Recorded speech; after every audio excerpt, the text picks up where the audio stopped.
এই যে দেখছেন, এগুলো সমস্ত আমার 2026-এর বন্ধু। শুধু বন্ধু বললে ভুল হবে, bestest friend.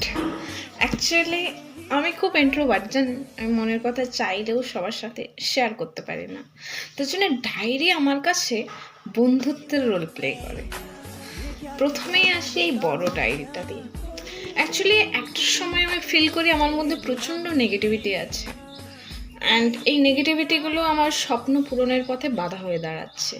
For this reason আমি গ্র্যাটিটিউড লেটার লেখা শুরু করি 2024 থেকে।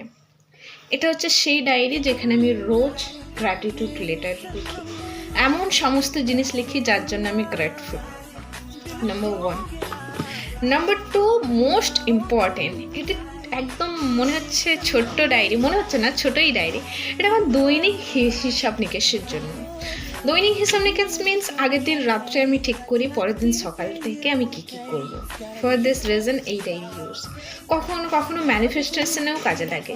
ধরুন কোনো পেজ আমি মিস করেছি, সেখানে লিখেছি, যেমন আমার রিসেন্ট ম্যানিফেস্টেশনের ওয়ার্ড হচ্ছে অ্যাপয়েন্টমেন্ট লেটার, সেটাই গোটা পেজ জুড়ে ভরে দিয়েছে।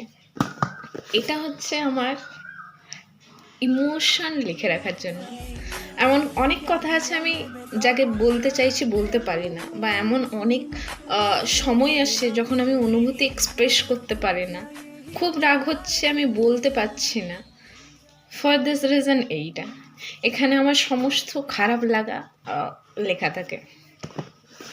এটা হচ্ছে আমার নিউ ইংলিশ ওয়ার্ডের জন্য ডায়েরি। এখানে আমি যত নতুন ওয়ার্ড মনে রাখতে চাই বা শিখেছি যাতে ভুলে কখনো না যায়, তার জন্য আমার এটা।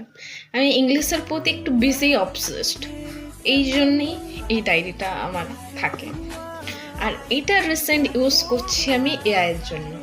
রিসেন্ট টাইমে এআই এতটাই ইম্পর্টেন্ট হয়ে গেছে যার জন্য আমার মনে হচ্ছে যে এআইটা জানা most important for me. Actually I am from arts background, সেখান থেকেও আমার মনে হচ্ছে যে এআই না জানলে আমি সার্ভাইভ করতে পারবো না। ফর দিস রিজন এটা এআইয়ের জন্য। সো এই যে 2026-এর বন্ধুগণ আমার।